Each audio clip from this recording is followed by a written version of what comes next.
L'adultère est le fait pour un homme ou une femme d'avoir une relation sexuelle avec une personne autre que son conjoint à qui il ou elle a juré fidélité. C'est souvent un acte qui semble banal à première vue.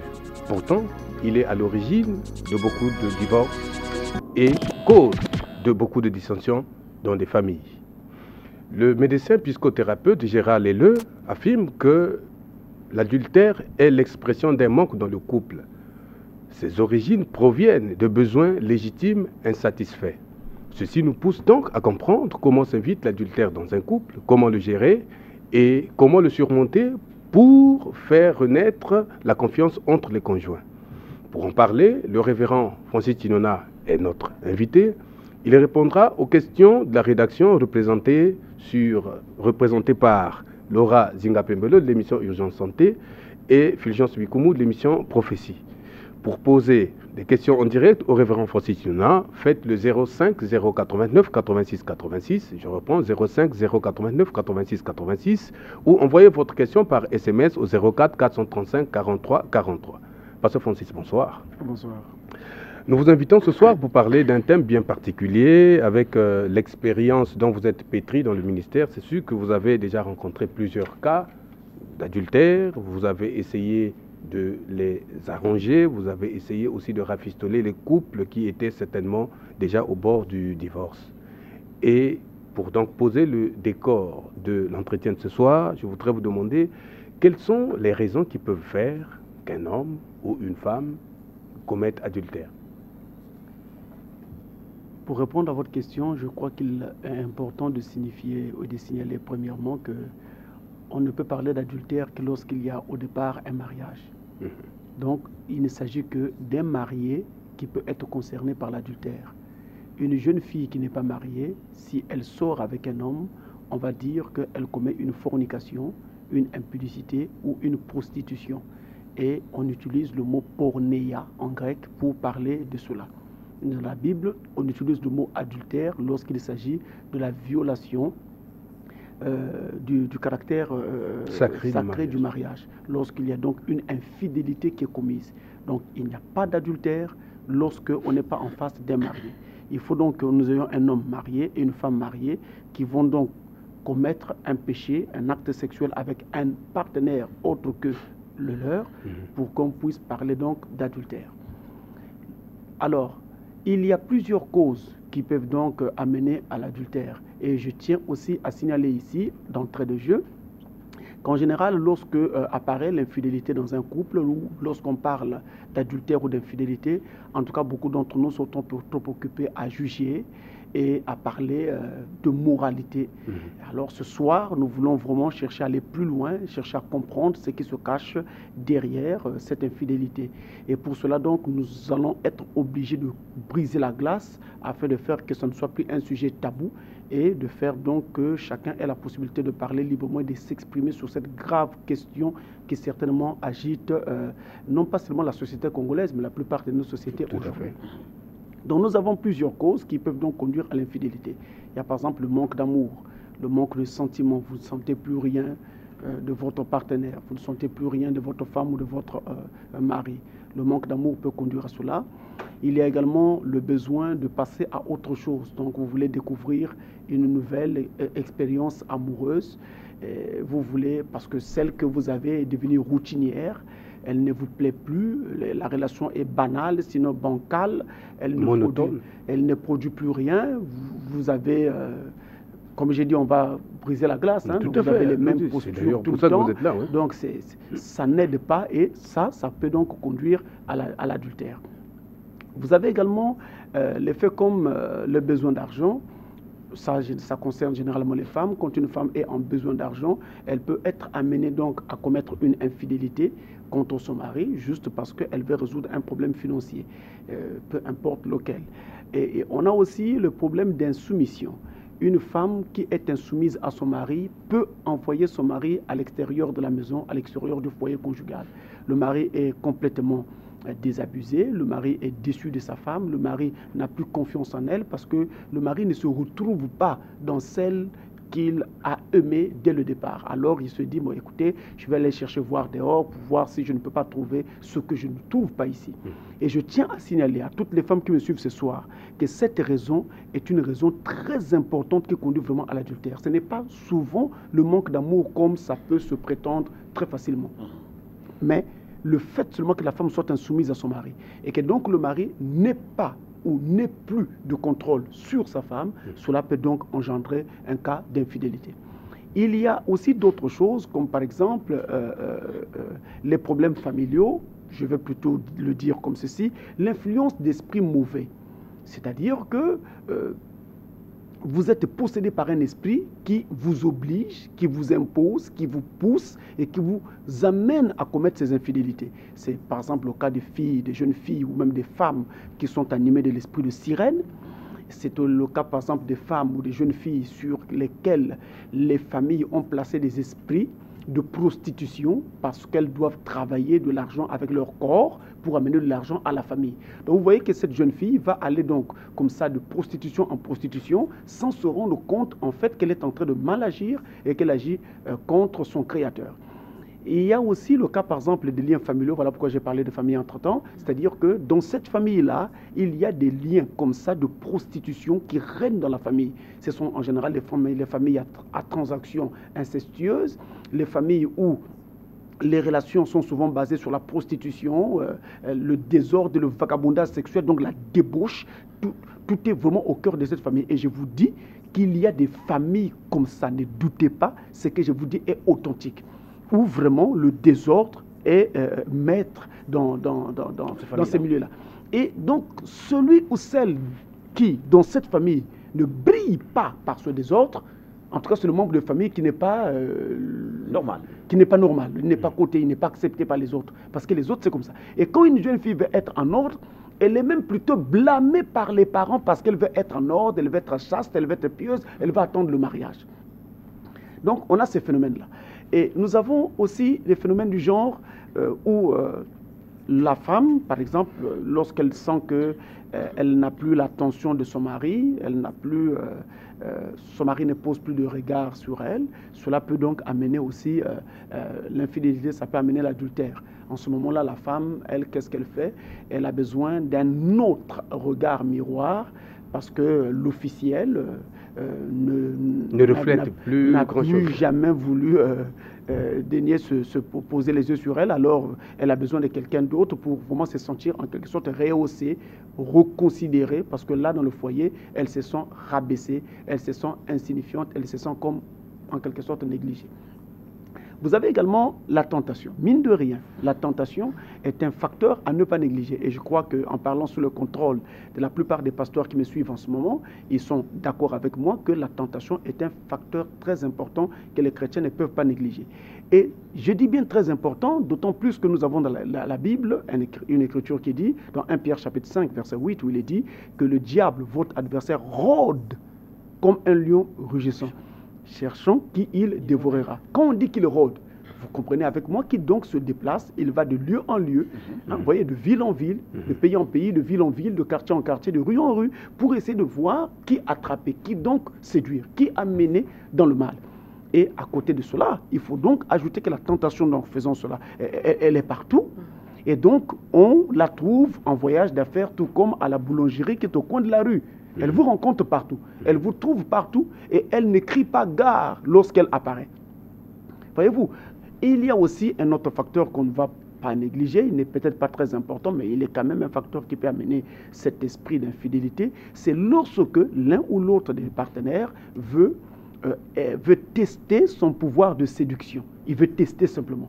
Il veut montrer à son partenaire que moi aussi, je peux me faire aimer, moi aussi, je peux séduire, moi aussi, belle. je peux. Et donc, cela peut aussi amener l'adultère. Bon, on peut encore en trouver, hein, mais voilà, dans l'ensemble, certainement que ces causes-là vont réapparaître et nous allons en parler de façon un peu plus détaillée.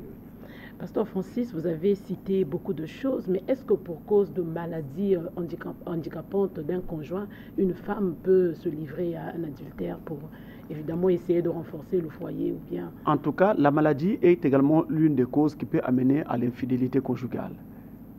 Si votre femme est malade, et même tout le temps malade, et donc sa santé ne répond plus, vous ne vous sentez plus à l'aise.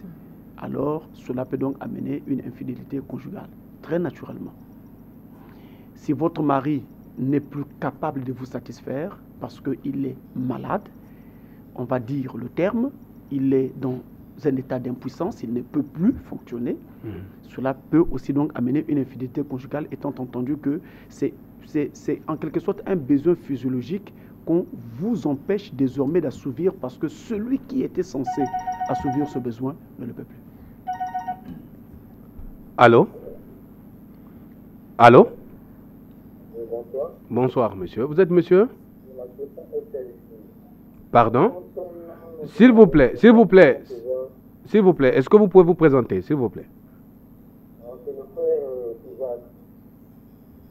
Bon, nous avons du mal à vous écouter. Allez-y, donc votre question? Quand un homme vit avec une femme sans pouvoir qu'il se marie, après avoir entendu la parole, il se rend compte de ce que doit faire cet homme.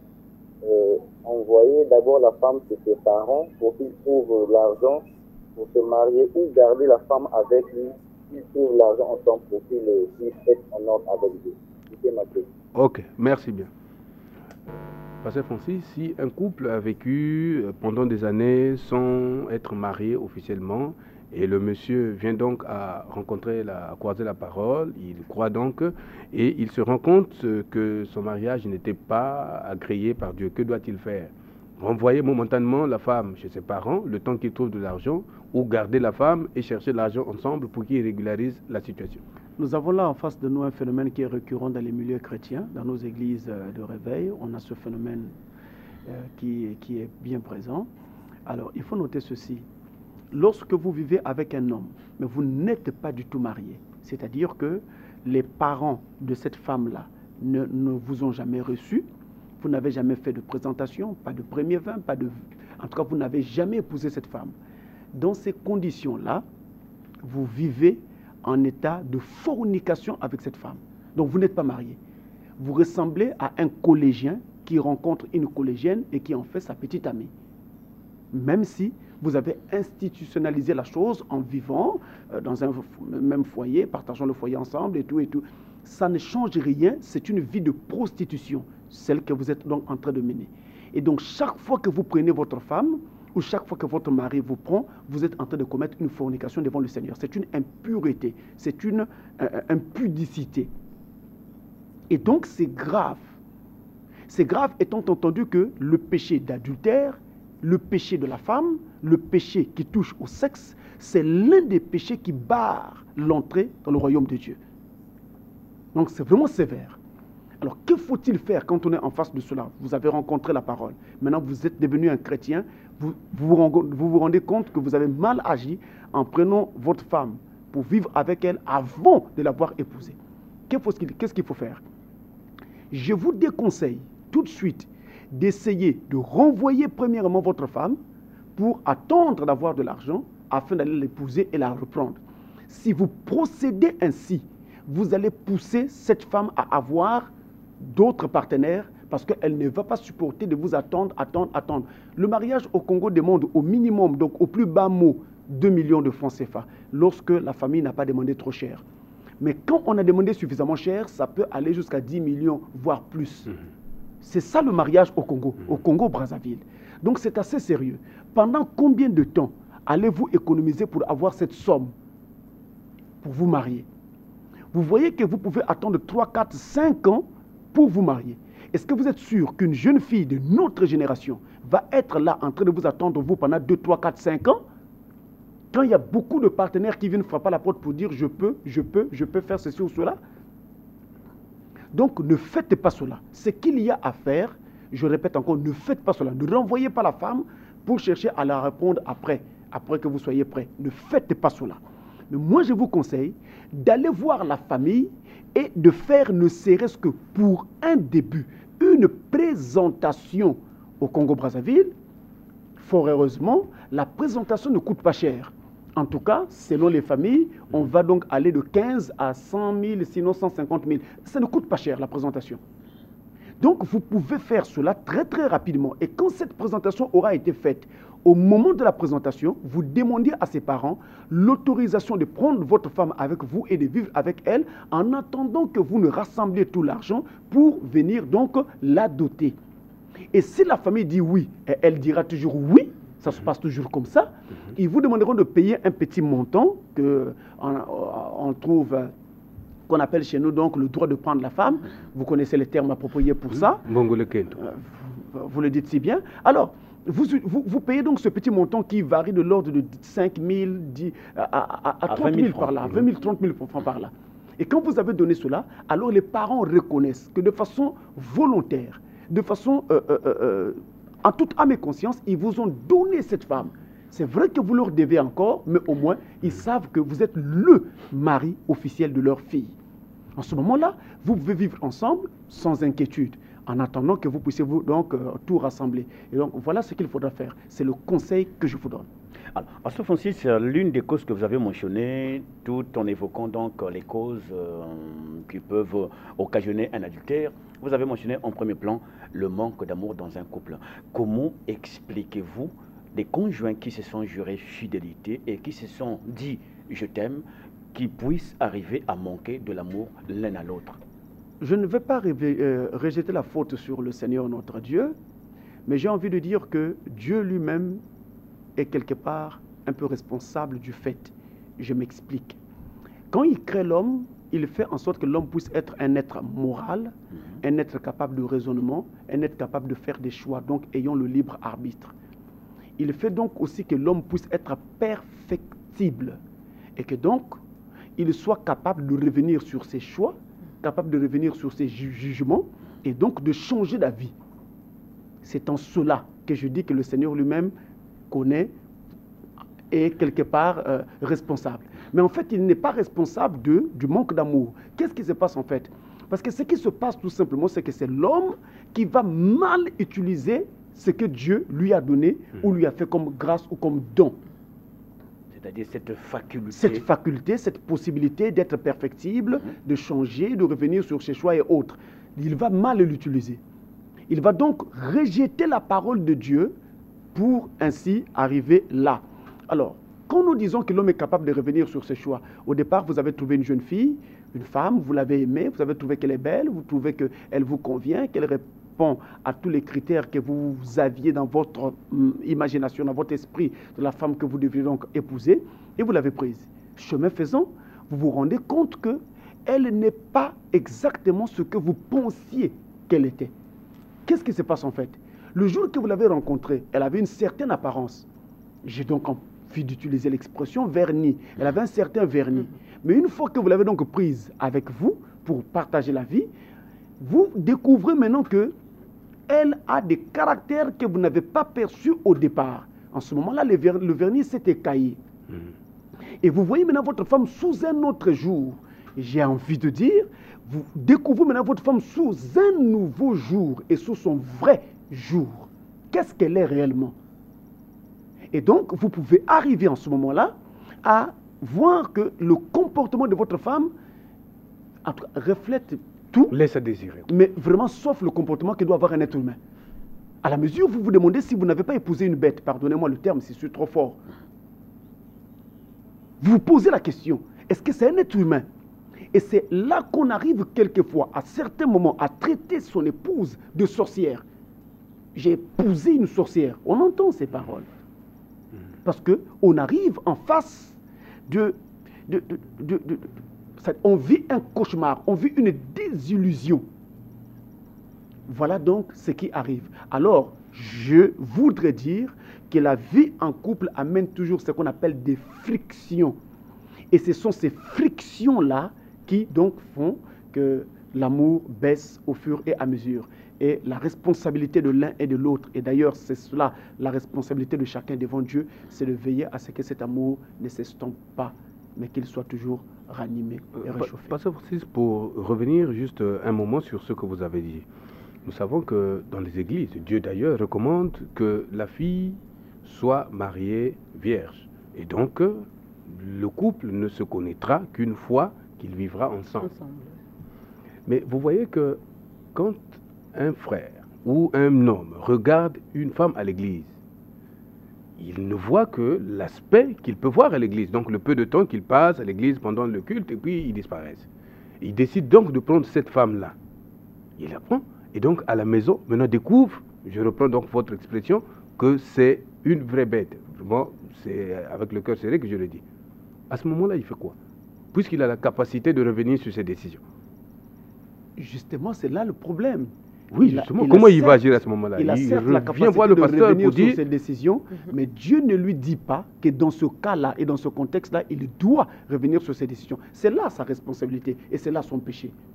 Parce que quand vous épousez une femme, et j'ai toujours enseigné, et ceux qui me suivent depuis un certain temps savent que j'ai enseigné cela, j'ai toujours enseigné que lorsque vous épousez une femme, même si elle avait le Saint-Esprit qui remplissait tout son cœur, qui remplissait tout son être, au point où ce Saint-Esprit sortait par les narines, par les oreilles, par les narines, par tous les orifices de son corps. Malgré cela, quand vous l'avez épousée et l'avez amenée chez vous, vous devez encore faire un autre travail sur cette femme en l'éduquant, en conseillant, en travaillant sur son caractère pour qu'elle puisse alors travailler, vivre avec vous vraiment en parfaite harmonie. Alors, vous ne devez pas comme ça vous rejeter votre épouse parce que vous avez constaté un caractère qui ne vous plaît pas.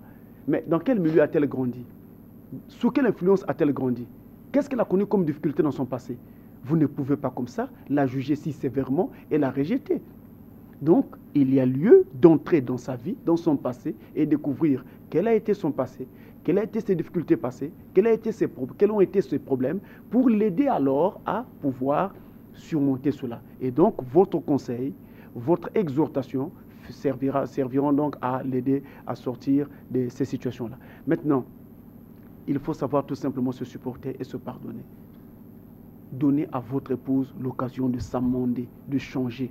Mais ne changez pas d'épouse tout de suite parce que elle ne va pas ou ça ne va pas. Allô? Bonsoir. Bonsoir, monsieur. Vous êtes monsieur? C'est toujours le frère Isaac. Oui. La seconde question est tenue. Oui. Quel est le temps qu'il faut donner à tout chrétien de se repentir? Peut-être ça peut se faire au fur et à mesure ou bien quand il rencontre la parole, il doit tout abandonner. C'était ma seconde question. Ok. Merci. Bon. La seconde question ne cadre vraiment pas avec le thème de la soirée. Il pose la question de savoir, mais ça peut toujours aider, justement. Dit quand un chrétien, enfin, quand quelqu'un qui était donc un païen, croise la parole de Dieu, il devient chrétien. Combien de temps il lui faut pour qu'il fasse sa repentance? Combien de temps il lui faut? Non, en ce moment-là, parce que pourquoi je dis que ça peut aider? Parce que justement, en faisant le corollaire avec la précédente question, étant donné qu'il vient de croiser la parole, mais il n'était pas marié avec sa femme, combien de temps doit-il prendre, par exemple, dans ce cas-là, pour se repentir? Mais non, on n'a pas besoin de prendre du temps. Dès lors que votre conscience vous dit que vous êtes dans le mal, on n'attend plus. On règle la chose sur le champ parce que le lendemain ne vous appartient pas.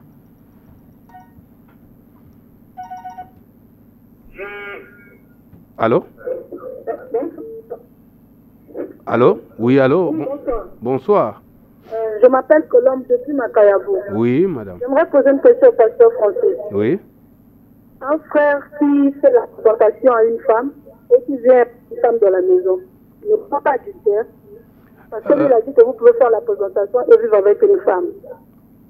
Un frère qui fait la présentation et qui vit avec une femme dans la maison. Une autre femme. Ah, une autre femme? Non, la femme qui fait la présentation. Oui. En tout temps, reste dans le normal. Ok, merci bien. Pasteur Francis, est-ce que vous pensez qu'un frère qui fait juste la présentation et qui prend une femme pour vivre avec lui dans la maison ne commet pas adultère? Vous savez, le mariage doit se faire à plusieurs niveaux. Il y a le mariage coutumier. Donc, vous allez voir les parents de la jeune fille ou de la femme pour présenter tous vos cadeaux afin qu'on vous donne la femme. Il y a le mariage à l'état civil où vous allez voir le juge de paix, le maire qui vous marie. Il y a le mariage religieux. Alors, pour vivre avec une femme sous un même toit, il faut avoir l'un au moins de ces trois mariages. Et le mariage coutumier, lui, il commence par la présentation. Si à l'étape de la présentation, les parents vous donnent votre femme, vous la prenez, vous vivez avec elle, il n'y a pas de mal à cela. Donc Dieu vous considère comme étant marié. Vous êtes marié. Vous êtes en Et règle. d'ailleurs, devant Dieu, ce qui vous marie, ce n'est pas la dot. Ce n'est pas les paroles du maire. Ce n'est même pas les mots du pasteur à l'église. Ce qui vous marie devant Dieu, c'est la promesse que vous faites l'un à l'autre. Je veux que tu deviennes ma femme. Et elle dit oui, je accepte de devenir ton épouse. Allô? Shalom. Shalom. Je voulais savoir, un homme qui repudie sa femme pour cause d'infidélité, est-ce que cette femme a le droit de se remarier? Ok. Est-ce qu'une femme qu'on a répudiée pour cause d'infidélité peut se remarier? Une femme ou un homme? Une femme qu'on a répudiée pour cause d'adultère Le peut-elle cas, se remarier? le cas est beaucoup plus profond qu'il ne paraît. Beaucoup plus profond. Pourquoi? Parce que là, c'est le domaine vraiment des pasteurs. Je m'explique. Je prends le cas où le mariage entre cet homme et cette femme était authentique aux yeux de Dieu et non pas aux yeux des hommes. Aux yeux de Dieu, était authentique, donc parfaitement établi. Si cette femme est répudiée, elle n'a pas le droit de se remarier. La Bible dit dans 1 Corinthiens chapitre 7, tout ce qui reste à cette femme, c'est de se réconcilier avec son mari. Donc elle doit repartir chez son mari. Elle ne peut pas se remarier.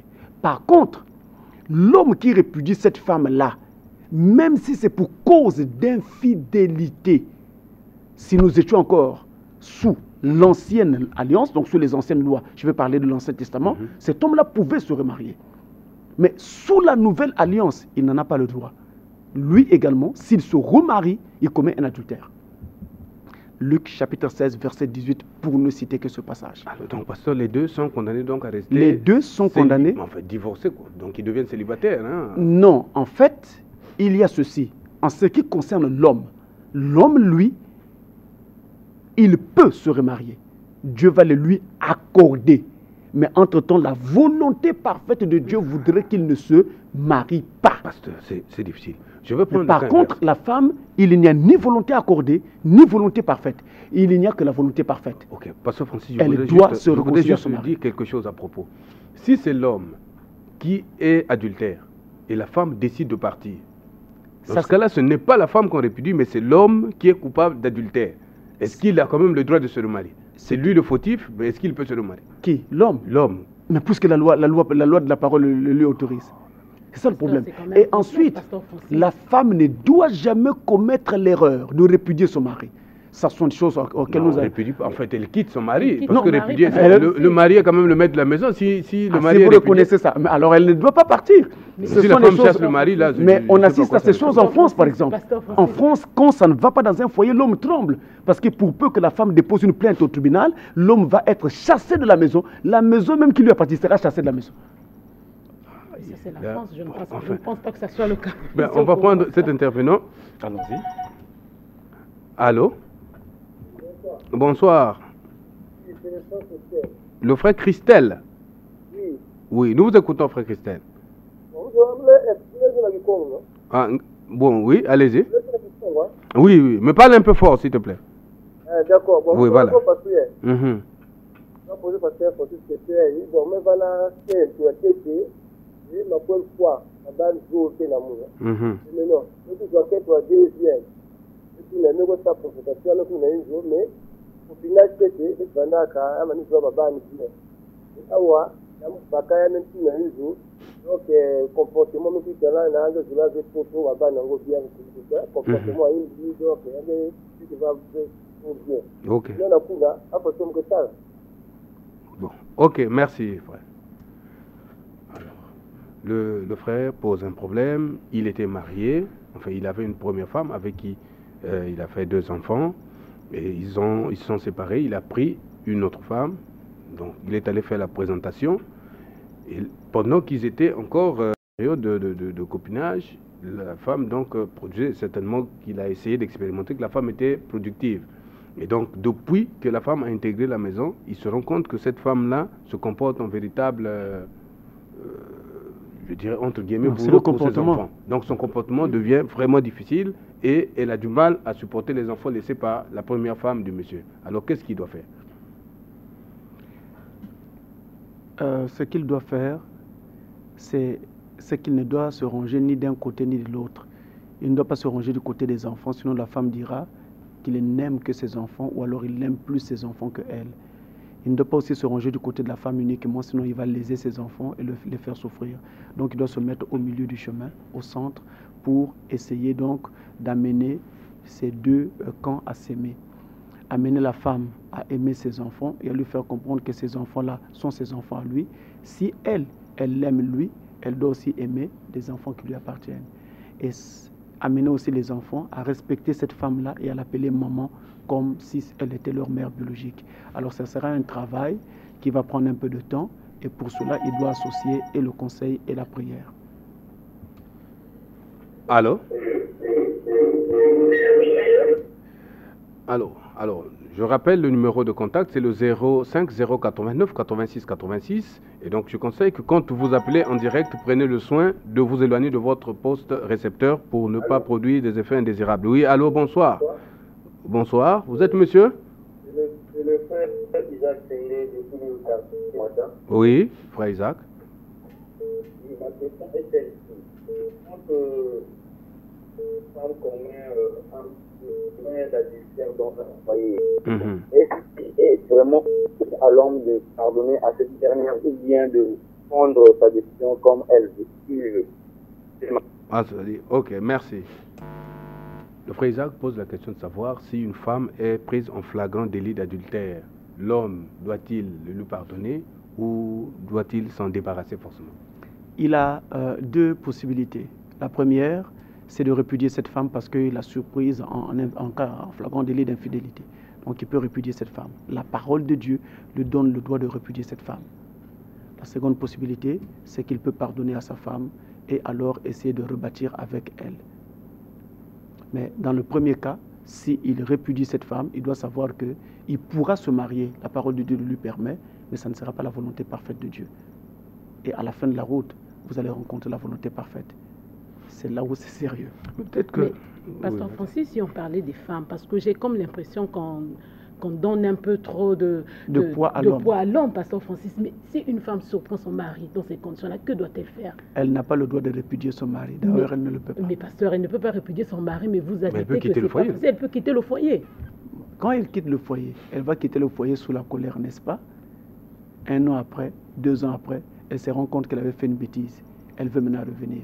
Une autre femme a déjà occupé la maison. La bêtise a été faite par l'homme ou par elle? Enfin, pas ça. Vous voyez que c'est un problème tellement sérieux. Mais attendez, l'homme a peut-être fait une bêtise, c'est vrai, mais elle, en quittant la maison, fait maintenant une sottise.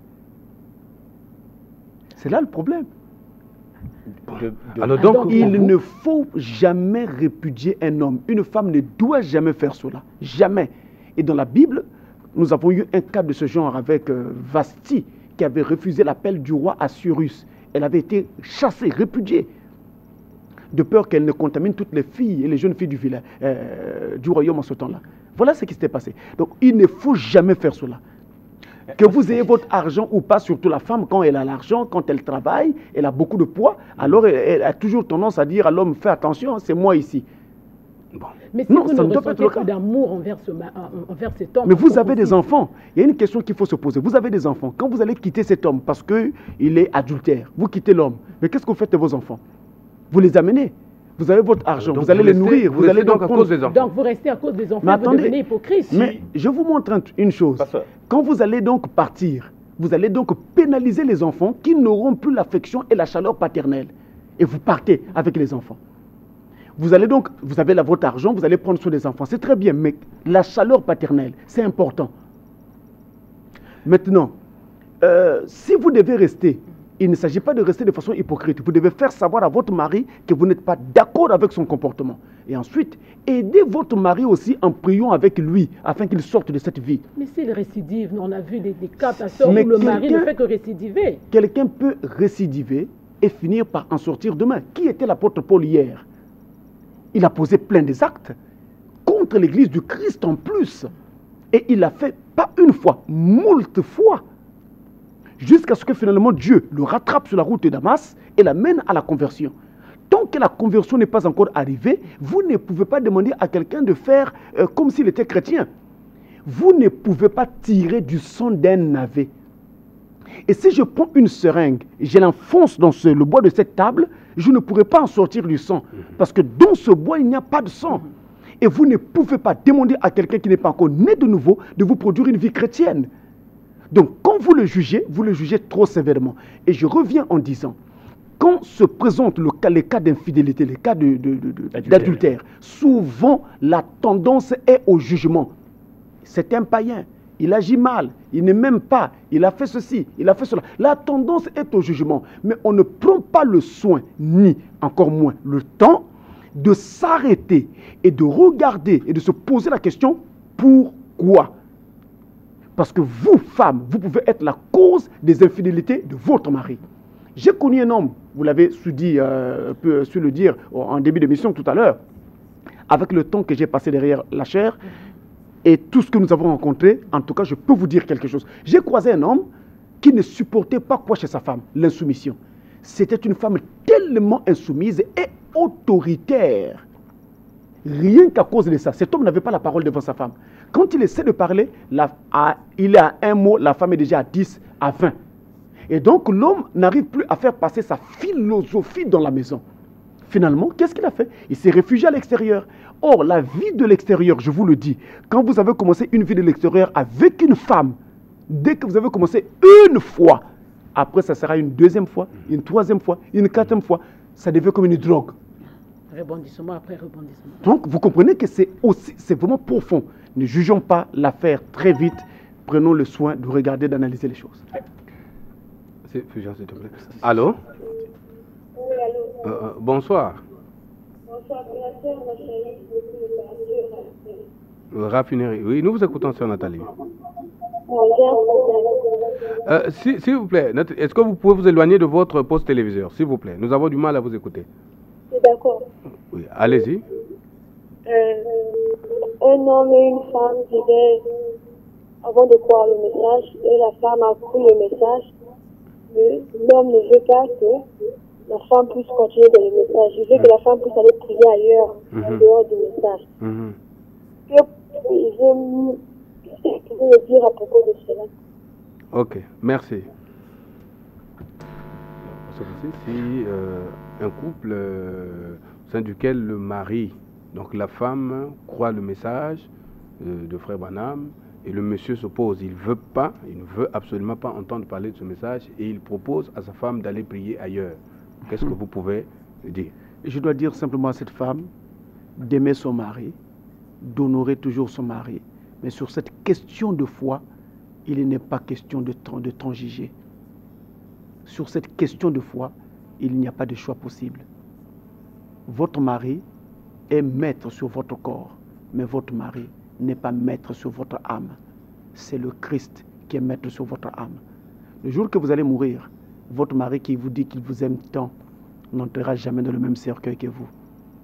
Il y a un enfer à éviter, il y a un ciel à gagner. Et donc, dans ce cas-là, pasteur, en filigrane, vous voulez dire qu'elle peut désobéir à son mari? Là, dans ce elle n'est pas obligée d'être soumise. Dans ce cas-là, elle n'est pas obligée d'être soumise. Parce que celui à qui elle se soumet est plus grand que son mari. Rappelez-vous que Dieu est le chef de Christ et que Christ est le chef de tout homme et l'homme est le chef de la femme. Allô? Allô? Oui, bonsoir. Vous êtes monsieur? Oui, j'aime pas monsieur Paul. Oui, nous vous écoutons, monsieur.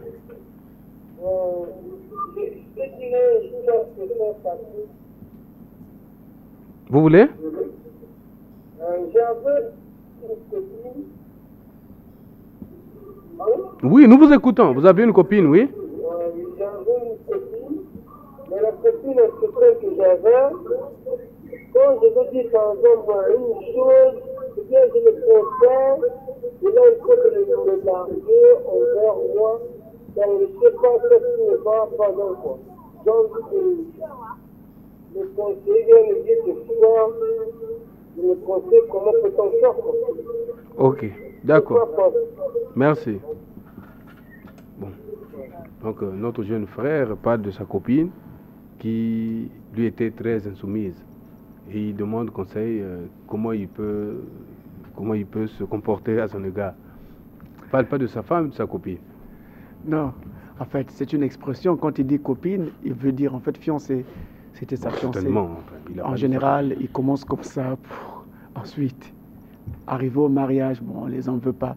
Je voulais simplement dire qu'en fait, si la copine, je vais donc moi l'appeler la fiancée, a manqué de respect, a manqué d'être soumise à son petit ami, c'est certainement parce qu'elle avait trouvé mieux ailleurs. Elle avait trouvé quelqu'un qui était en train de mieux l'entretenir. Les filles aujourd'hui ont besoin de quelqu'un qui les entretient. Si vous n'êtes pas capable d'entretenir, en tout cas, elles n'ont pas de temps à perdre avec vous. Elles veulent qu'il y ait du fric. Mais pasteur, ce matérialisme-là est quand même suicidaire. Nous avons vu des gens, ceux qui aujourd'hui ont des moyens pour entretenir les femmes sont passés parfois par des moments plus difficiles que voilà, les hommes qu'on rejette. C'est là où je voulais arriver. Je voulais donc dire à ce jeune homme, à ce jeune frère que, en fait, cette relation ne devait pas rester au stade de copains et copines.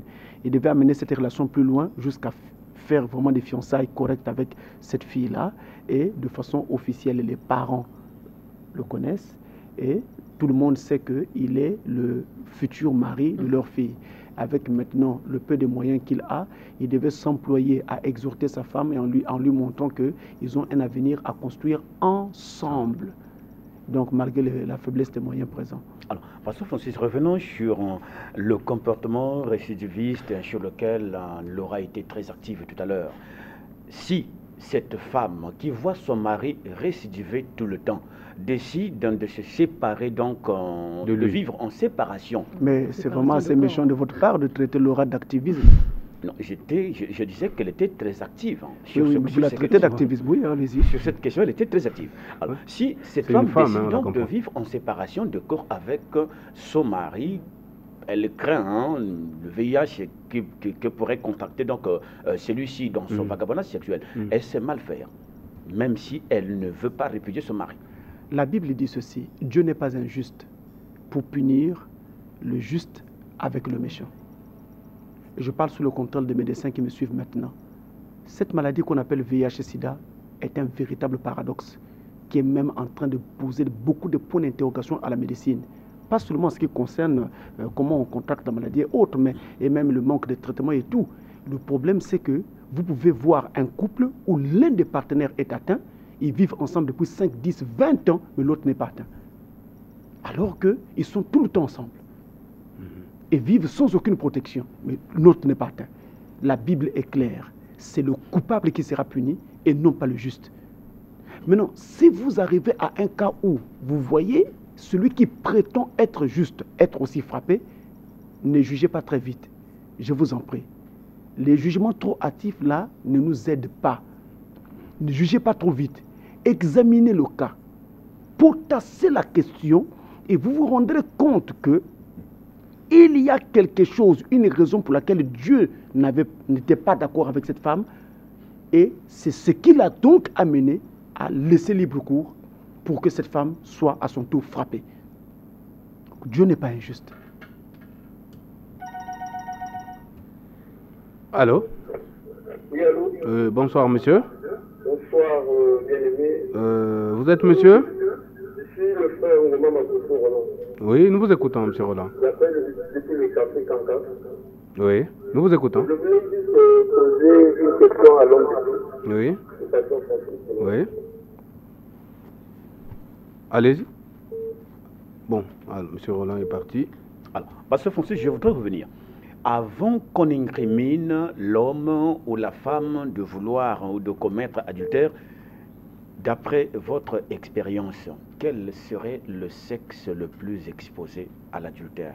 Et comment expliquez-vous cette tendance-là? Cette tendance.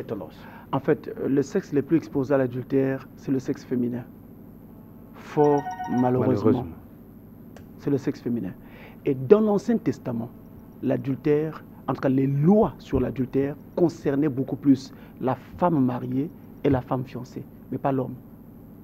Fort malheureusement. Vous voyez, Laura, on y parlait de l'Ancien Testament, mais là, nous sommes ici. Vous glissez, vous faites une pirouette, vous allez directement au Nouveau Testament, je n'ai pas encore fini. Vous voyez, fort malheureusement. Vous avez par exemple le livre de Deutéronome au chapitre 22, vous allez voir que la quasi-totalité des lois de l'Ancien Testament touchant l'adultère parlaient de la femme mariée, de la femme fiancée, mais pas de l'homme.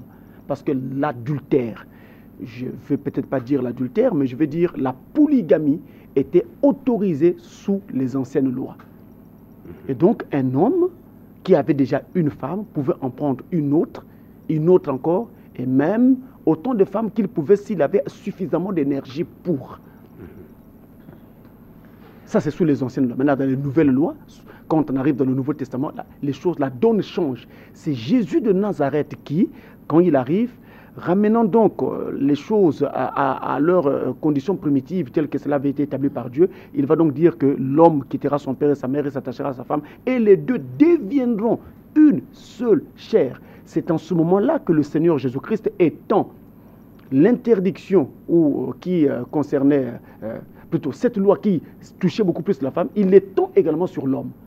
C'est en ce moment-là. Et c'est en ce moment-là que dans le Nouveau Testament, vous trouvez maintenant plein de passages qui condamnent également l'homme, tel que dans Matthieu 5, verset 32, Matthieu 19, verset 3 à 9, et vous avez également Luc chapitre 16, verset 18. Allô? Oui, allô? Bonsoir, monsieur. Bonsoir. Vous êtes monsieur? Le frère Émeric. Nous vous écoutons, monsieur Méric. J'ai 3 questions à poser, pasteur. Ah, oui, allez-y. La première. La première porte sur la conséquence de la volonté permissive. Ok? Non, vous n'avez pas posé de question. Si. La conséquence de la volonté permissive. Ok.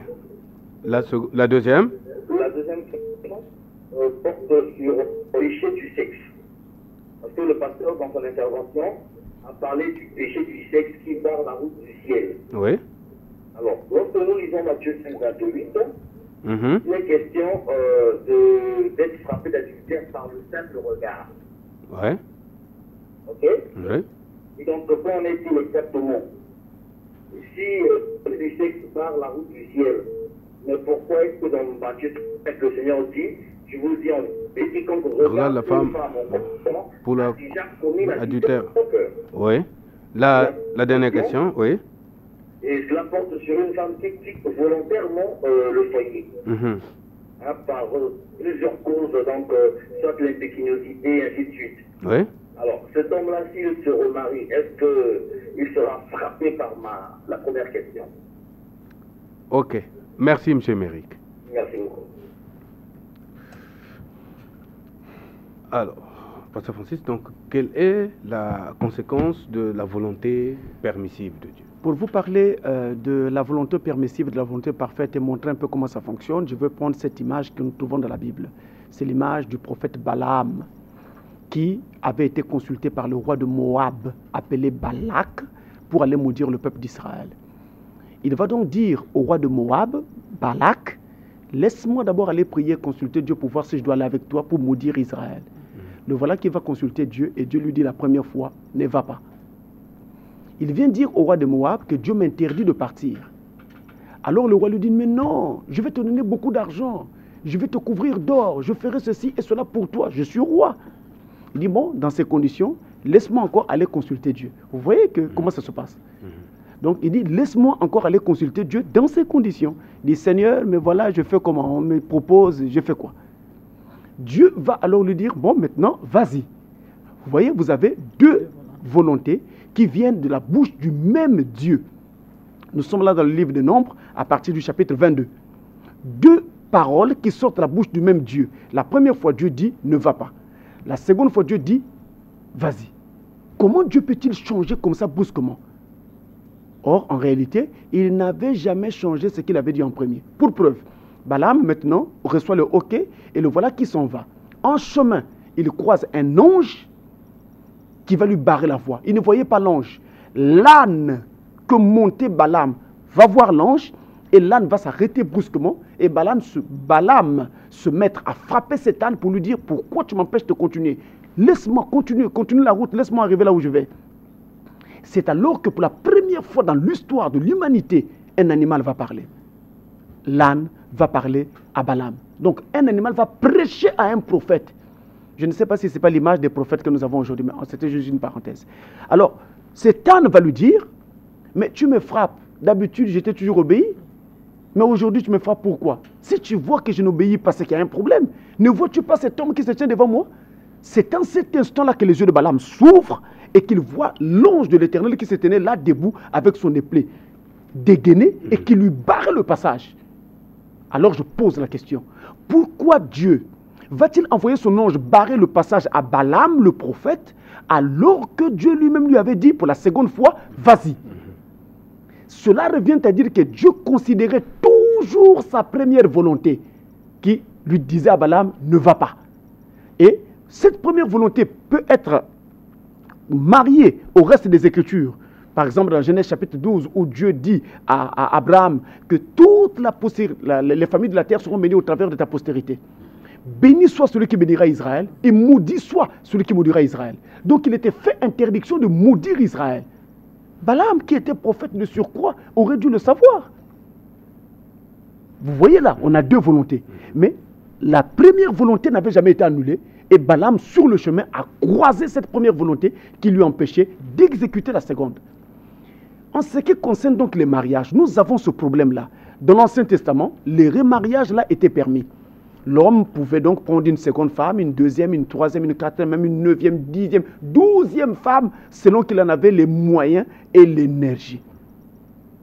Mais la volonté parfaite de Dieu n'avait jamais changé, parce que dès le départ, au commencement, il avait dit que l'homme quittera son père et sa mère et s'attachera à sa femme, et les deux devenant une seule chair. Et là, nous sommes dans la Genèse, tout au début de l'humanité. Il n'y avait même pas encore tout le péché que nous avons connu et tout le reste. Tout était encore en ordre. Et donc, voilà pourquoi Jésus-Christ, arrivant dans le Nouveau Testament, va donc dire qu'au commencement, il n'en était pas ainsi. Et que donc, si quelqu'un répudie sa femme pour épouser un autre, il commet un adultère. Luc chapitre 16, verset 18. Et donc, quelle est la conséquence? La conséquence, c'est qu'au jour du jugement, vous allez croiser Dieu avec la volonté parfaite, s'opposant à vous pour n'avoir pas pardonné à votre femme. En d'autres termes, la Bible prône le pardon quand il y a adultère. Est-ce que c'est clair? Alors, Pasteur Francis, M. Émeric a cité l'écriture de Matthieu 5 au verset 28. Il dit, en vérité, je vous le dis, quiconque regarde la femme d'un autre pour la convoiter a déjà commis adultère avec elle dans ce cœur. Quiconque regarde une femme pour la convoiter a déjà commis adultère. Matthieu 5, donc, je voudrais coupler ça à une autre question que j'avais. Est-ce que si un conjoint se retrouve, un homme marié ou une femme mariée, peu importe, nous parlons d'un masculin générique, donc on ne parle pas d'un conjoint, il peut s'agir de l'homme ou de la femme, se retrouve donc dans les bras d'une autre personne autre que son conjoint, mais ne va pas jusqu'accomplir l'acte sexuel, donc ça peut s'arrêter aux embrassades et tout ça. Est-ce qu'on peut considérer cela aussi comme un acte sexuel consommé, donc un adultère? Est-ce que dans ce cas-là, par exemple, il doit aussi le confesser à son partenaire? Non. Je sais que les deux questions se rejoignent, mais il y a une différence de note très particulière sur laquelle vraiment il faut que nous fassions très attention. Oui, alors, dans le cas, par exemple, la question posée par notre téléspectateur qui demande, dans Matthieu 5, 28, on dit donc que quiconque regarde une femme pour la convoiter a déjà commis adultère avec elle. Et justement, ce problème est grave.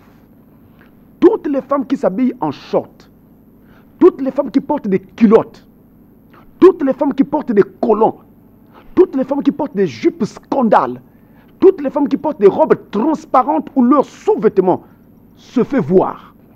Toutes les femmes qui portent donc des vêtements qui laissent faire voir leurs mamelles, leurs parties intimes et autres. Ces femmes-là ont déjà commis adultère aux yeux de Dieu. Parce que chaque fois que les passants les regardent et se mettent à imaginer qu'elles sont avec elles dans une chambre ou dans une chambre d'hôtel, ces hommes-là commettent adultère. Et la Bible précise avec elles. Donc, sans s'en rendre compte, ces femmes-là, ces jeunes filles et ces mamans sont en train d'être taxées d'adultère par Dieu alors qu'elles n'en ont pas conscience. C'est leur accoutrement, leur façon de se présenter devant les gens qui fait donc qu'elles sont adultères. Elles peuvent fréquenter les églises, mais elles seront surprises de constater qu'elles vont être rejetées par Dieu lamentablement parce qu'elles sont adultères. Et je mets la main sur mon cœur pour vous dire combien de femmes comme ça avons-nous aujourd'hui dans Pointe-Noire et même dans nos églises. Et donc de dire combien d'adultères ont été commis aujourd'hui, par exemple, aujourd'hui dans la ville de Pointe-Noire. C'est terrible. Et toutes les villes où ce scandale est en train de prendre, de voler de façon exponentielle, eh bien, l'adultère est maître dans ces milieux-là. Voilà ce à quoi nous assistons. Donc, regarder une femme pour la convoiter, qu'est-ce que cela veut dire? Cela veut dire que vous regardez cette femme-là, parce que notons que vous ne pouvez pas vous empêcher de regarder le premier regard. Elle vient devant vous, vous ne pouvez pas vous empêcher de regarder, de la voir. Mais lorsque maintenant vous vous arrêtez à la regarder en vous retournant ou alors en examinant ses parties, ses formes corporelles, pour ainsi vous mettre à fantasmer, à penser à être avec elle dans un milieu clos pour commettre un acte donné. Même si l'acte n'est pas commis, mais cet acte-là est déjà commis en pensée, alors c'est un adultère. On va donc dire que c'est un adultère potentiel. Et cet adultère potentiel est considéré par Dieu comme étant un adultère tout court. Et donc vous êtes aussi condamné par cela. Et notez-le, l'adultère est l'un des péchés qui barre l'entrée dans le royaume de Dieu.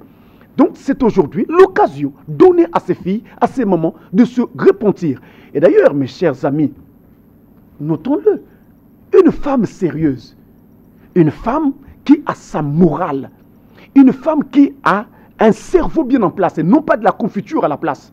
C'est une femme qui ne va pas prendre son corps pour l'exposer devant tout le monde. Parce qu'elle est sérieuse. Prenez une folle. Il n'est pas étonnant de voir une folle dans la rue nue, déshabillée, dénudée, parce qu'elle n'a plus de raison. Elle a perdu l'essence. C'est pourquoi elle ne se rêvait plus. Mais si vous voyez une femme qui prétendument serait normale, mais entre-temps nue, à moitié vêtue, en petite culotte, je dis bien en petite culotte où ses parties féminines dépassent, qu'est-ce que cela veut dire? Cela veut dire qu'en réalité, nous avons plutôt là une folle véritable. Celle qui est folle, que nous voyons folle, qui est toute sale dans les rues, elle est ainsi parce qu'elle est malade. Elle est malade physiquement. Mais les femmes dont nous parlons, qui s'habillent en petite culotte, en jupette, des mamans en colo qui dessinent leurs jambes, leurs cuisses et tout le reste, et leurs parties féminines, c'est dégueulasse à voir. Eh bien, ces personnes-là sont folles spirituellement. Je n'ai pas envie de traiter quelqu'un de fou ou de folle, mais je voudrais tout simplement que vous compreniez que c'est ce comportement-là dont je parle. Ça dénote de la folie. Donc vous comprenez que ce comportement-là est en train de mettre en difficulté beaucoup d'enfants de Dieu. Et donc beaucoup d'hommes tombent à cause de ces accoutrements des femmes d'aujourd'hui. Et donc la question que j'avais posée tout à l'heure... Maintenant, en ce qui concerne l'homme qui va tomber dans les bras d'un autre ou la femme qui va tomber dans les bras d'un autre, ils ne sont pas allés jusqu'à l'acte. Ils se sont peut-être embrassés ou bien, enfin, ils se sont peut-être touchés ou peu importe vers, à quoi ils sont arrivés. Mais ils ne sont pas arrivés jusqu'à l'acte sexuel à proprement parler. Eh bien, cet acte qu'ils ont posé s'appelle aussi un adultère. C'est-à-dire, c'est un adultère potentiel. Et donc aussi un adultère. Maintenant, dans le cas de la personne qui... C'est là où je disais qu'on devait faire très attention. Dans le cas de la personne qui est concernée par Matthieu 5, 28, il a regardé une femme et il a convoité. C'est-à-dire qu'il a eu envie d'aller avec elle, même s'il n'est pas allé avec elle. Ça s'est passé dans sa pensée. Ça, il n'a pas besoin de le confesser à qui que ce soit. Il ne le confessera que à Dieu. Mais dans le cas de quelqu'un qui est tombé dans les bras d'un autre partenaire, c'est en ce moment-là, s'il est attaché à un partenaire donné, il doit aussi le confesser à son partenaire. Parce que là, il y a déjà un attouchement. Allô? Allô?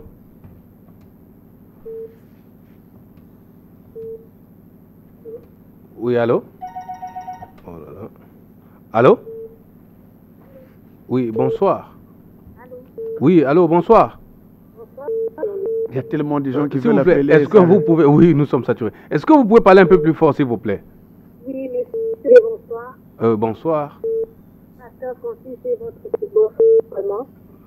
Oui. Alors, je ne sais pas si ma question va être hors sujet, mais comme il s'agit de la guerre, je voulais bien en profiter pour comprendre et chercher à savoir qu'est-ce que c'est. Exactement. Alors, la première préoccupation, je sais que vous ne voulez pas qu'on dénonce clairement ce qu'il en est, mais je veux quand même le dire. J'ai suivi une émission à Radio Luzolo. S'il vous plaît, est-ce que vous pouvez parler un peu plus fort pour qu'on n'ait pas l'impression que votre question a été tripatouillée? Allô? Alors, oui. vous m'entendez bien, monsieur Olivier? Oui, nous vous écoutons. Alors, je disais ceci, que je sais que Pasteur Francis a nommé clairement les choses, par discrétion.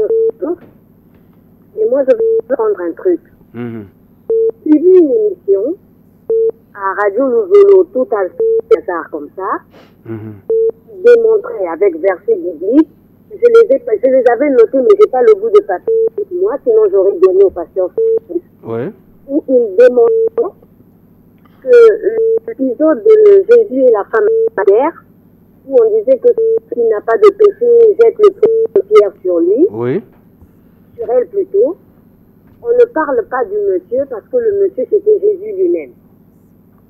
Ok. Et il démontrait, avec versets à l'appui, hein, je regrette de ne pas avoir eu mon calepin sur moi, sinon j'aurais donné les versets au pasteur. D'accord, nous avons suivi la question. Après, il démontrait aussi que le mariage de Cana, on ne sait pas qui se mariait parce que c'était le mariage de Jésus lui-même. Verset à l'appui aussi. Ok. Je veux que le pasteur m'aide à savoir est-ce que c'est hérésie ou c'est vraiment quelque chose qu'il faut accepter en passant comme ça. Ok, merci. C'est la première préoccupation. Ah. La seconde préoccupation. Oui. J'ai suivi le pasteur disant qu'on peut s'afficher que c'est un acte potentiellement adultère. Oui. Alors, pour la personne qui s'est fait attoucher et qui a pu se défaire de cet attouchement, sachant que ce serait mal devant Dieu, est-ce que c'est toujours un péché potentiel ou comment faire? Ok. Si on a pu quand même s'échapper. Ok, merci bien, madame. Bien. Merci. Alors, quand on utilise le verbe s'échapper, là, ça fait un peu rire. Mais, donc, ça veut dire que c'est comme s'il était agressé, alors, et s'est arrangé à s'échapper. Bien. Alors, donc, Pasteur Francis... Ce sont des scènes auxquelles on assiste en Afrique du Sud et au Brésil en particulier. La téléspectatrice pose la question de savoir qu'est-ce qu'il en est du mariage de Canaan et de la femme adultère qu'on avait présentée à Jésus.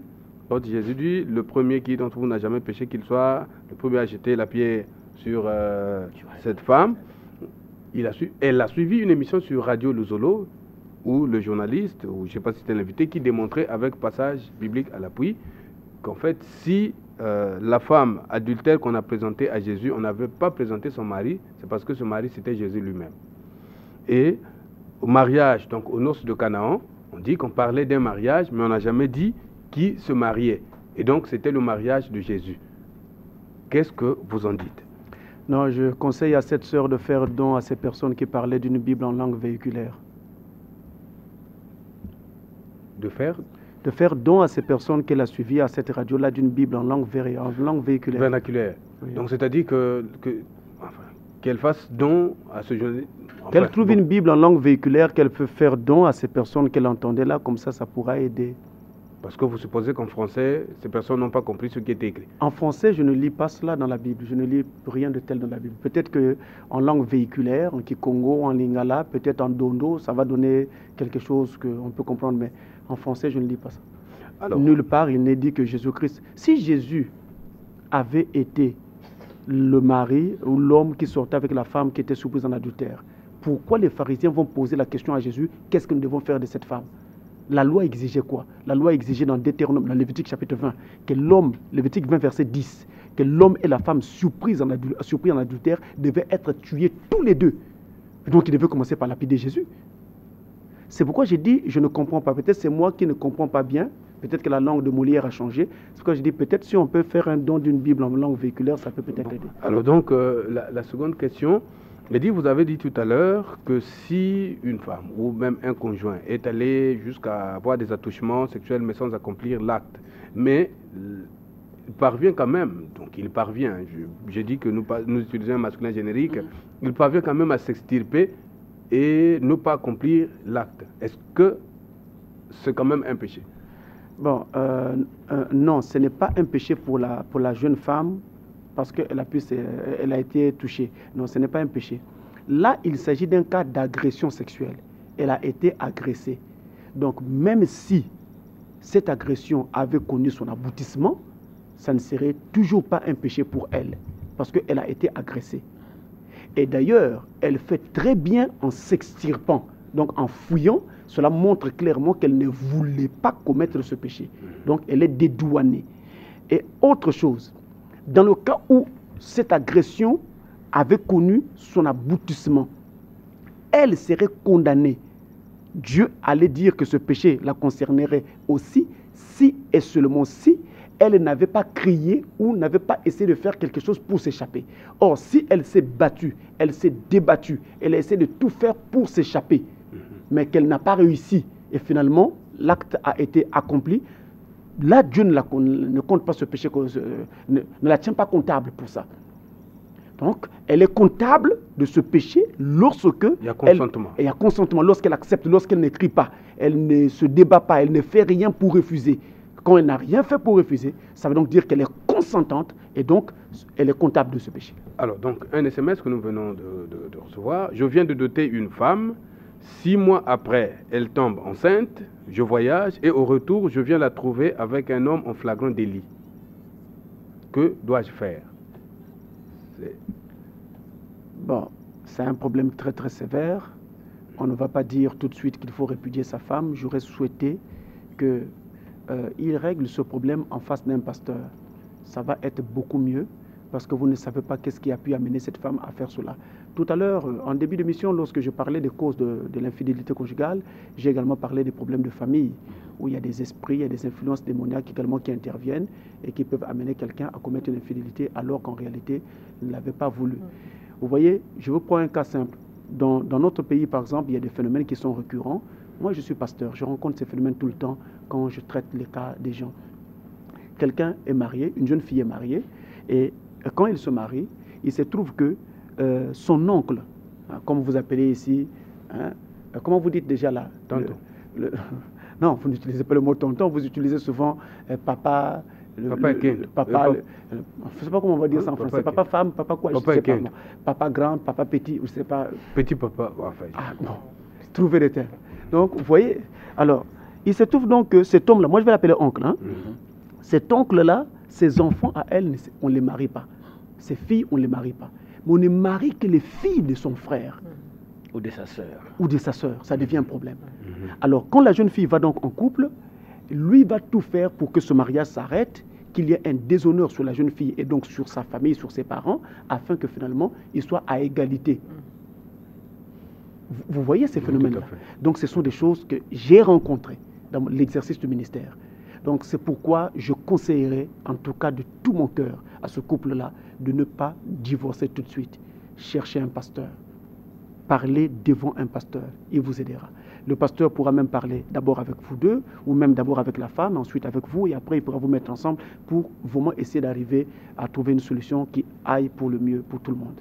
Dans le même sens, pasteur, Jean, on va prendre cet intervenant en direct, s'il te plaît. oui. Allô? Allô? Oui, bonsoir. Bonsoir. Vous êtes monsieur? Le frère Willy Baïfina. Oui, nous vous écoutons, frère Willy. Je voudrais voir à combien de fois une femme peut être répudiée? À combien de fois une femme peut être? Répudiée. C'est tout? C'est tout. Ok, merci. Alors, combien de fois une femme peut être Mais répudiée? je vois que vous êtes étonné par sa question. C'est une question, elle est très bien formulée. Et c'est une question qui a toute sa place. Parce que justement, dans nos couples ici, qu'est-ce qu'on fait? Quand on constate que la femme brille par un comportement mauvais, indécent, inqualifiable, indicible, qu'est-ce qu'on fait? On dit donc, je vais aller te déposer chez tes parents pour qu'on t'éduque encore. On lui donne un petit congé. On te donne un petit congé, peut-être d'1 mois ou de 2 mois, je ne sais pas qui signe le document. Donc, pour qu'on t'éduque encore. Alors, vous voyez que ça se fait comme ça. Et parfois, c'est la femme elle-même qui sort de la maison avec fracas et autres. Moi, je vous dis ceci, dans la parole de Dieu, on doit répudier sa femme en aucun cas. Donc, 0 fois, il ne faut pas répudier. Pourtant, là, Si ça ne va pas, trouvez en vous les ressources nécessaires pour aider votre femme à surmonter les problèmes qu'elle a. Et les problèmes que nous avons s'enracinent et deviennent parfois difficiles à gérer parce que nous les laissons perdurer et parce que également nous ne prenons pas le soin d'étudier le cas et de voir qu'est-ce qui peut faire que ma femme soit animée D'un tel esprit? d'un tel esprit manifeste un tel comportement et où la femme aussi ne prend pas le soin de vérifier pourquoi son mari a cela. Vous voyez par exemple un mari que vous épousez, mais dont l'oncle était féticheur, et le féticheur avait peut-être 2, 3, 4, jusqu'à 30 femmes. Donc dans cette famille-là, vraiment, ne pas avoir plus d'une femme, vous n'êtes pas civilisé. Vous n'êtes pas un homme. Vous comprenez? Alors, vous épousez un homme comme ça, où le sexe règne en maître dans une telle famille. Mais c'est un homme qui ne sera jamais tranquille, il sera comme un lapin. Alors, vous vous êtes marié avec lui, et vous vous sentez maintenant, vous vous sentez dérangé. Vous dites non, je dois quitter cet homme. Ne quittez pas tout de suite. Il a un problème qu'il traîne, ça vient de sa famille.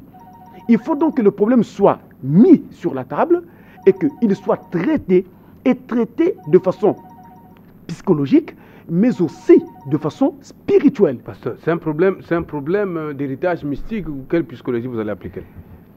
Je parle de psychologie parce que, en général, les problèmes de fond que nous avons ne peuvent pas se résoudre si on ne commence pas par en parler.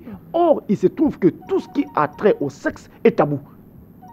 Les gens n'en parlent pas, il y a des tabous partout. Ça ne touche pas, ça on ne parle pas, ça on ne fait pas ceci. Est-ce que vous savez que la plupart des problèmes des couples, la plupart, même quand on dit l'homme ne s'occupe pas de moi, l'homme ne me fait pas manger, l'homme ne m'habille pas. Mais pourtant quand vous regardez cette femme, elle n'est pas nue. Mais elle dit qu'on ne l'habille pas. Mais comment elle fait pour avoir un tissu sur elle? Mais dit non, non, elle ne m'habille pas, il ne m'achète jamais rien. En tout cas, depuis que je suis rentré dans sa maison, le seul pan qu'il m'a acheté, c'est celui que j'avais porté le jour de la dot. C'est vrai. Mais ce pan, la vie encore. Mais c'est bon. Parce que ça dépend des moyens. Or, je vous dis que le véritable problème, oui, ça fait rire, mais c'est la vérité. Ce n'est pas celui-là. Le problème se passe dans la chambre. Quand il y a insatisfaction au lit, quand le lit conjugal n'est plus comme il devrait être, ou s'il n'est pas ce qu'il était censé être, si l'homme n'est pas satisfait, si la femme n'est pas satisfaite, je vous dis, cela amènera tous les problèmes que vous constatez dans le couple. Pour une fourchette qui tombe, on se chamaille. Pour un verre qui n'est pas à sa place, on se dispute. Pour un enfant qu'on a mal habillé, on se chamaille, on s'injurie, on s'envoie promener. Mais pourtant, c'est votre enfant tous les deux. Si vous trouvez que les sandales là ou les chaussures ne correspondent pas à l'enfant, mais dites, faites-le savoir tranquillement. Et puis on change. Mais pourquoi faire tout ce tapage et ce remue-ménage? C'est le problème là. Allô? Oui, bonsoir. Bonsoir. Vous êtes madame? Berlin. Madame Berlin, nous vous écoutons. J'aimerais poser une question. Allez-y. J'ai deux questions à ma disposition. Est-ce que vous parlez un peu plus fort? Est-ce que vous pouvez parler un peu plus fort? La première question est de savoir Oui. si un chrétien tombe dans l'adultère, comment ce chrétien peut régler cette situation? Ok. Et si par exemple il était un prédicateur, comment on pouvait régler ça? Et la deuxième question c'est de savoir, sans parler le fait qu'il y a parfois des hommes ou bien des hommes forts qui, avec des femmes folles, pour être encore plus forts. Dans ce cas-là, ces hommes-là sont infidèles à leurs femmes par rapport à l'acte qu'ils font en dehors de leur foyer. Ces hommes-là, s'ils sont des hommes de Dieu, est-ce que leurs œuvres directement du diable ou leurs œuvres sont divines? Les deux questions, sont ces questions. Ok, merci bien.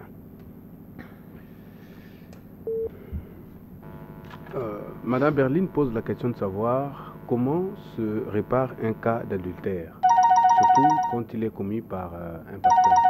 Un pasteur qui commet un acte d'adultère. Comment peut-il le réparer? Un acte d'adultère est un péché comme tous les autres péchés. Un pasteur est un homme comme tous les autres hommes. Un pasteur est un chrétien comme tous les autres chrétiens. Donc ce péché d'adultère se réglera de la même manière qu'on le règle pour tous les humains et donc pour tous les chrétiens. Qu'est-ce qu'on fait? On commence par le confesser à son partenaire, votre femme, et ensuite on prend sa femme, on va rencontrer la femme avec laquelle on est sorti et on arrange à trois. Voilà comment ça se règle. Donc vous demandez d'abord pardon à votre femme, ensuite vous prenez votre femme, vous partez voir la femme avec laquelle vous êtes sorti. C'est là où c'est vraiment dur. Mais non, si cette femme-là est mariée, si c'est Si une cette femme femme-là est mariée, vous devez aussi il faut appeler que son mari. Non, son mari ne doit pas être là. Vous devez être à 3. Vous qui avez commis l'acte avec elle, votre épouse et cette femme-là seulement. Son mari n'est pas là. Et vous demandez pardon à votre épouse devant cette femme et à cette femme aussi. Maintenant, il reviendra à cette femme-là, si elle est mariée, elle aussi, de faire autant. Elle demande pardon à son mari, ensuite elle prend son mari, elle vient vous voir, vous, et votre femme n'est pas là. Pas vous le pasteur, n'importe qui. Oh, enfin, C'est-à-dire, ça peut être Olivier Combo. tout à fait. Enfin, je ne vous souhaite pas ça. Dans le Autant premier pour moi, cas, d'ailleurs. Je ne vous souhaite pas ça. Alors, dans le voilà premier pourquoi cas, j'ai dit. pasteur, Ouais. si la femme refuse, enfin, accepte votre pardon et refuse d'aller voir celle avec qui vous avez commis le forfait. S'il y a un refus d'aller voir la personne avec qui vous avez commis le forfait, l'affaire s'arrête là. Il n'y a pas de problème. Mais au moins, vous avez avoué votre tort. Parce que le principe ici, c'est d'avouer son tort et de demander pardon. Maintenant, pourquoi on doit aller voir l'autre partenaire pour que vous puissiez arranger à 3? Il y a 2 raisons. La première raison, c'est parce que ce péché-là implique 3 personnes, contrairement à ce que nous pensons. Un adultère n'implique pas 2 personnes. Un adultère implique toujours 3 personnes, voire 4, si les 2 partenaires qui sont en cause sont tous les 2 mariés. Alors on aura 4 personnes. Donc maintenant, qu'est-ce qu'il faut faire? On arrange à 3, toujours à 3, c'est pourquoi j'ai dit que ça implique 3 personnes. Donc vous demandez d'abord pardon à votre femme, une personne, vous aussi vous êtes une personne, votre femme ça fait une 2e personne, et quand vous allez voir celle avec qui vous avez marché, ça fera donc une 3e personne. Donc vous allez arranger ça à 3, parce que ça implique 3 personnes. La seconde raison pour laquelle on doit arranger ça à 3, c'est parce que quand un acte a été commis avec une femme, cet acte-là se reproduira très facilement. Parce que quand un homme est déjà sorti avec une femme, il est très facile que même 5 ans après, ce même homme sorte avec cette même femme. À cause du rapprochement qui s'était déjà créé. Donc, pour éviter donc que ça ne se reproduise ainsi, voilà pourquoi la loi amène la chose jusque-là. Donc, vous confessez à votre épouse et ensuite vous prenez votre épouse, vous allez voir la femme avec laquelle vous avez marché et vous confessez, vous êtes donc à 3. En ce moment-là, cette femme-là avec laquelle vous êtes sorti n'acceptera plus jamais que demain vous puissiez encore la mener comme ça devant votre épouse. Vous comprenez? Elle va refuser. Et donc, la chose s'arrête là et meurt. J'insiste, c'est un péché qui implique 3 personnes et non pas 2 personnes comme c'est couramment admis. Mais si vous n'arrivez pas... Il y avait une seconde question de madame. Que j'ai eu beaucoup de mal À saisir parce qu'elle était saisir, entrecoupée. oui, parce que justement c'était entrecoupé, oui. Allô? Allô, bonsoir. Bonsoir. C'est monsieur? Patrice, Frère Chris, nous vous écoutons. je voudrais poser 2 questions. Allez-y. Sur le passé. Allez-y. Et avant de poser les questions, d'abord dire amen à tout ce qu'il dit. Et que Dieu lui bénisse abondamment pour les émissions et tout. Ok. Merci. Merci. Donc, je voudrais dire ceci. Si un père s'est marié légalement, officiellement, a eu les enfants, et après, la jeune fille, peut-être qu'il a grandi, et que ce père vient causer sa fille. Et va-t-il se repentir auprès de sa fille? Et de quoi peut-être à la suite que sa fille enceinte de lui, comment doit-il se repentir? Première question. Ok. Et la deuxième n'est vraiment pas une question, mais c'est pour demander un conseil. Nous savons que le monde est plongé profondément dans un péché qu'on ne peut plus contrôler, on ne sait pas comment le dire. Et tous nous le constatons. Donc pour nous les jeunes qui voulons nous marier, nous avons bien ce vif désir, mais pour trouver cette femme, comment allons-nous faire? Parce qu'actuellement même les sœurs dans l'église sont incontrôlables, franchement. Et comment allons-nous faire alors pour trouver cette femme? Parce que la Bible dit qu'il trouve une femme, trouve le bonheur. Ok. Et actuellement, c'est un sérieux problème. Les jeunes se marient et se séparent après. Quel est le conseil alors le pasteur Francis doit donner à tous les jeunes Pantelegrins, pourquoi pas à tous ceux qui... Merci. Merci, M. Chris. Merci pour votre encouragement surtout. Alors, pasteur Francis pose un problème sérieux. Un monsieur qui est marié officiellement avec sa femme commet adultère avec sa fille. Donc inceste. Donc commet inceste. Et finit par l'enceinte. Comment peut-il réparer ce cas-là devant sa femme? La manière dont vous prononcez la chose, je suppose qu'on a envie de dire que vous êtes à l'époque d'Hitler, on pouvait vous fusiller. Non, c'est sérieux, je repose. Oui, je sais, mais la manière dont vous prononcez la chose, vous insistez sur les syllabes. C'est la gravité de la situation. C'est la gravité de la situation que vous insistez sur les phonèmes et autres. Donc vous dites, le père a commis adultère, et maintenant l'adultère a été commis avec sa fille, comment va-t-il faire pour l'arranger? Eh bien, même s'il n'y avait pas eu grossesse, dès lors qu'il y a eu inceste, et ce péché-là, c'est un adultère parce que cet homme est marié, mais comme la femme ou la jeune fille avec laquelle il sort est aussi son enfant, cet adultère est en même temps un inceste. Maintenant, comment il va l'arranger? Mais de la même manière qu'on arrange un péché d'adultère. Il demande pardon à sa femme, et ensuite, il met sa femme et sa fille.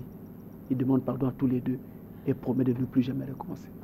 Maintenant, s'il y a eu un enfant, c'est-à-dire une grossesse, en ce moment-là, je voudrais dire tout simplement que je ne veux pas me prononcer en public.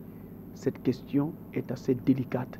Je préférerais que le couple concerné me rencontre en privé et me pose cette question. Nous étudierons tous les contours pour voir ce qu'il faut faire par rapport à cela.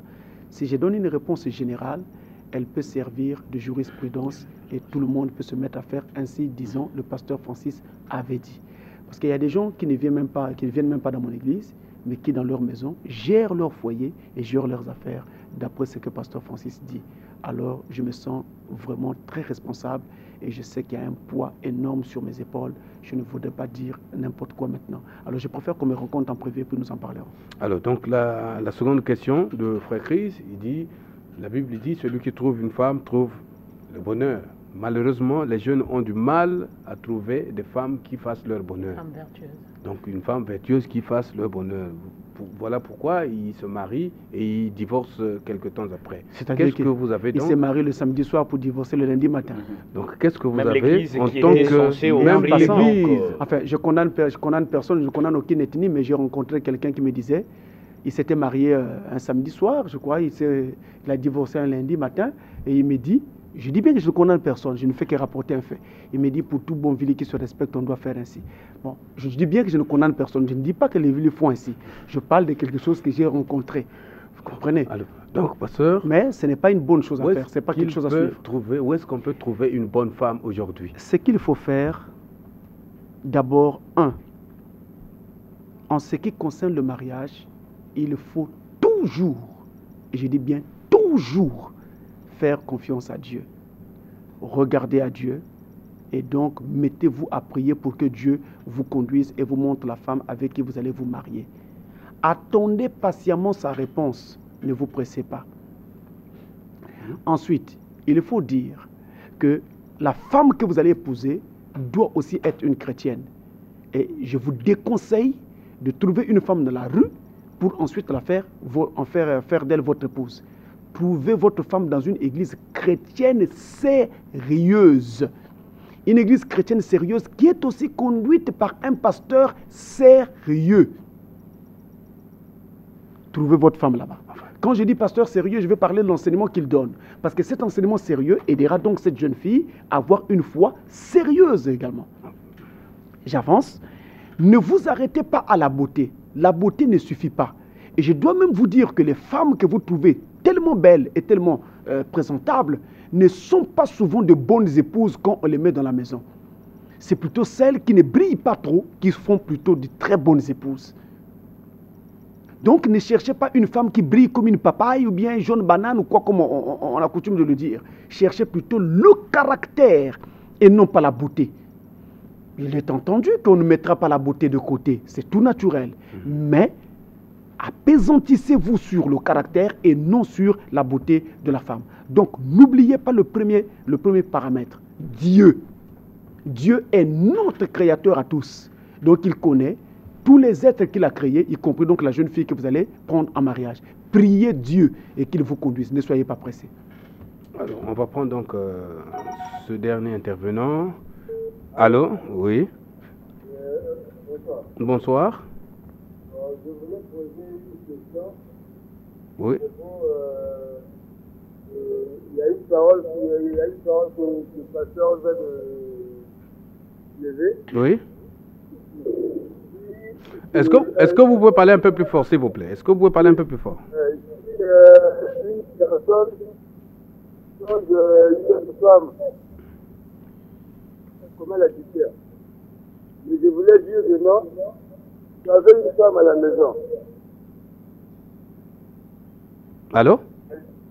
Non, je voulais poser simplement une question. Nous vous écoutons, oui. Jusque-là, nous vous attendons la question. Oui. Vous êtes un chrétien.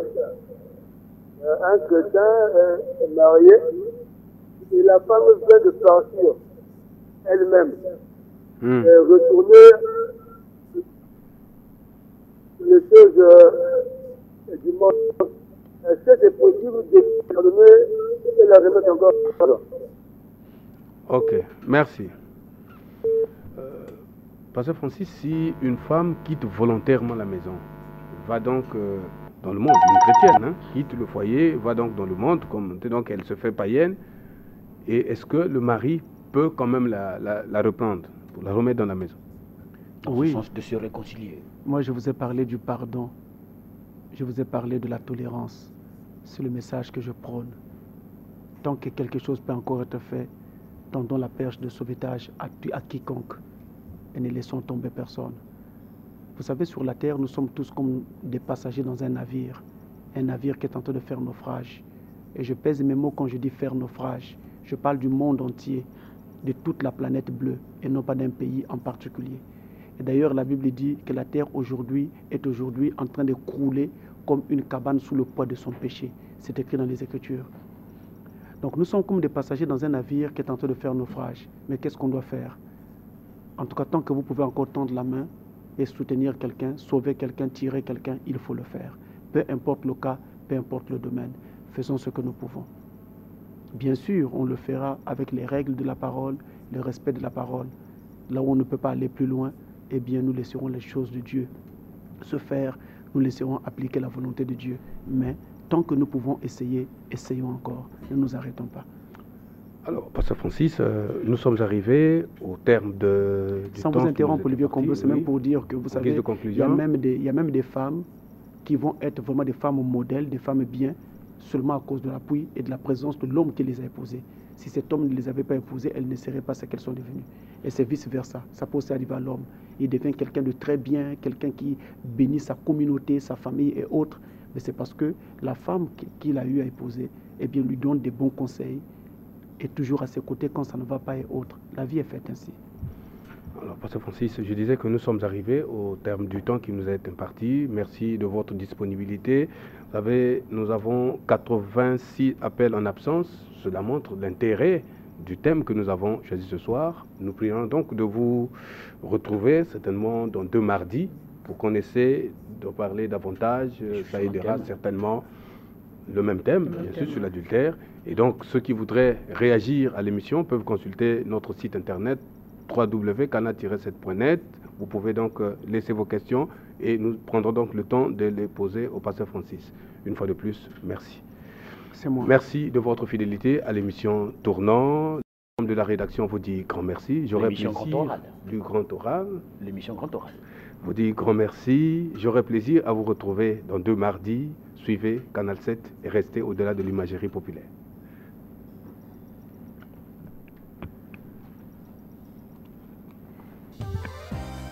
Le message continue sur canal-7.net.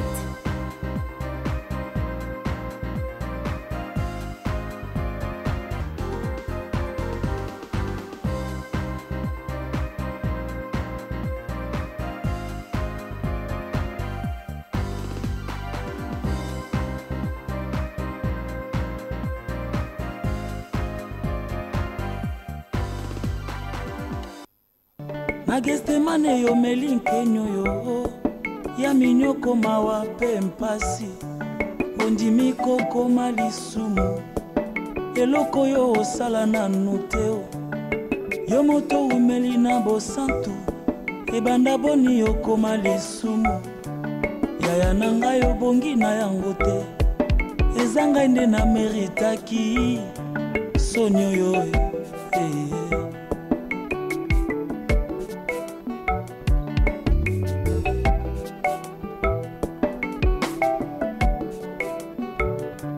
nakanisi nzele kulusu yango mpo nini bato ebele boye basangeli moto se moko asali bango nini ye tala mosusu akamati soyi ya ebele na monoko na ye asopi yango se na elongi oyo ya mwana na mpate oyo